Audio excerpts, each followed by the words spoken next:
Well, I style myself a recovering lawyer. I have had a legal license for 20 years this year, but certainly had to learn how to take care of myself in a very different way. I'm a mom. I have two boys and a husband as well. I love the Enneagram, which is a personality type, uh, I guess, way of understanding motivations. And so I very much resonate with type 8, which is sometimes called the challenger. And that's kind of what I tend to do is I tend to challenge systems. I definitely have learned a lot in the last 20 years about being an advocate, and it's kind of in my DNA. Yeah, so I was 38 when I was diagnosed, and typically they don't begin mammograms until 40. Because my mother is a breast cancer survivor, I could have gotten mammograms beginning at 36, but I was pregnant and nursing. So April 8th of 2017 was when we found out it was breast cancer. And I think then we actually still thought it was going to be you know, go through treatment and be done. So we really thought in April of 2017 that it was going to be a situation where I went through treatment and then we could put breast cancer in the rearview mirror. And so because I was node negative, they initially staged me at 2A. And then they sent off the tissue, the tumor cancer tissue from my lumpectomy to have genomic testing done. And so we scheduled chemo. And that was adriamycin and Cytoxan. Adriamycin is often called the red devil. I would do 4 rounds of adriamycin and Cytoxan, and then at that point, I was going to do 10 rounds, or I'm sorry, 12 rounds of Taxol after that, and then radiation. That was the plan, the treatment plan.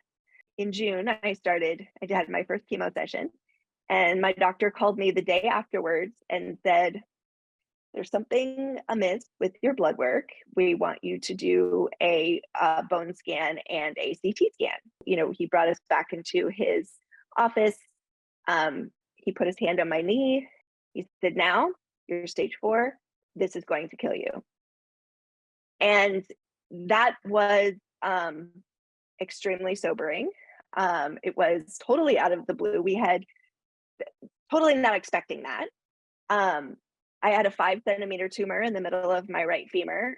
My breast tumor was only about 2.4 centimeters. It was bigger in my leg than it was in my breast.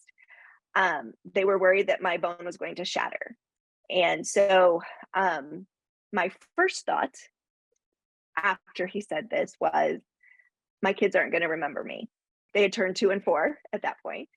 And, he started giving some statistics, which he was very careful to say, you are not a statistic. Statistics are not everything.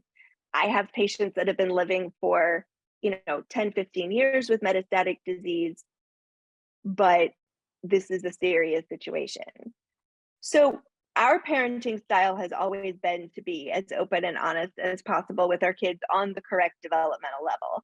And so one of the things has just been to talk to them to make sure that they're equipped with information generally. We've done a lot around, helping them to name their emotions. I have a whole lot of books that we read. The Invisible String is a big favorite, talking just about how, whether you're at school or somebody's not around anymore, that love connects you to the person that you are connected to.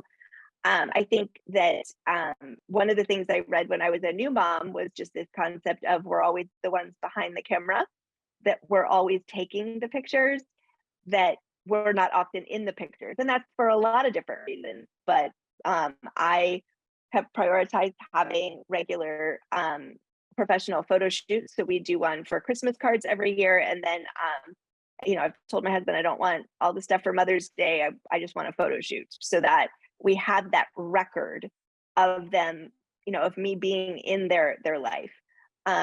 Both of them are very active children. They're both boys.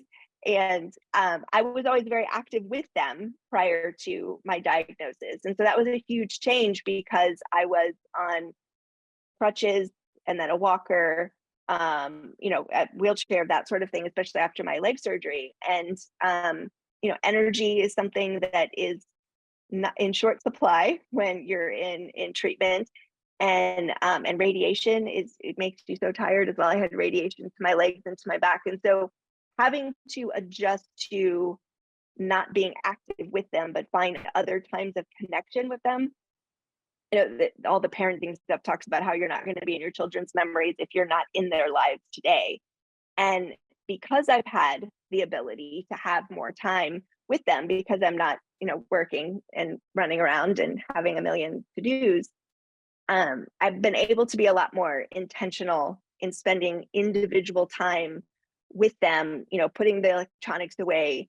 I do a date with each of them once a week where we go out. It's usually for ice cream, because, of course, they want ice cream, although my older son is now quite obsessed with the French bakery and croissants and lava cakes and all of that. But every week, and now we've done this for years, taken them out and just had an individual conversation with them about whatever it is that comes to their mind. So just trying to be very intentional about being in the moment with them, about listening to them, trying to consider very carefully the lessons that I want to pass on to them.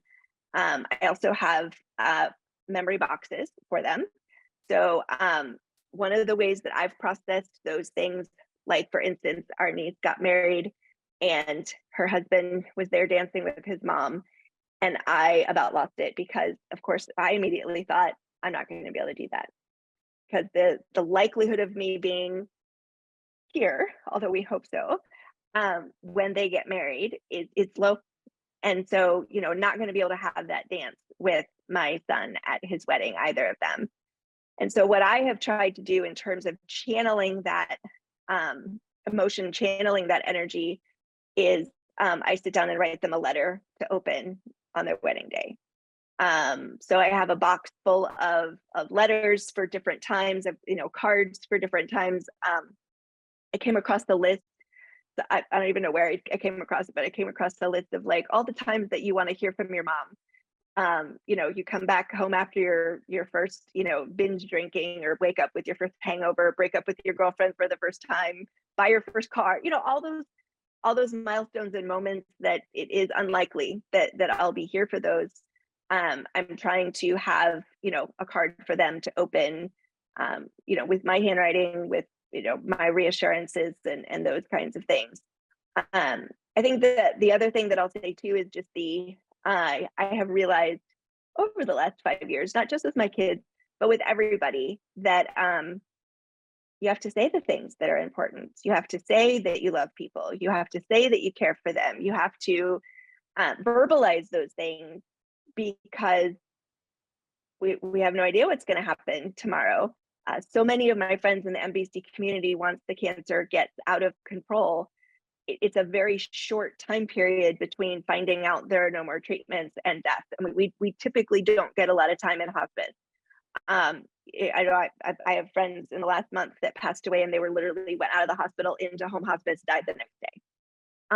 So that is the trajectory of this disease. And so I try to look, and then this is my legal trading too, right? I try to look at the worst possible thing that could happen, plan for that, and then everything else is taken care of. And so we try to look at those kinds of things unflinchingly, but saying the things that you need to get off of your heart, I think, is one of the big things that we've tried to do with the kids, and I've just tried to do with relationships in general, because you don't know what's going to happen. And I think those of us dealing with the serious illness, we have a little bit more of a sense of that, just because we have a serious diagnosis. But it could, somebody can die at any point.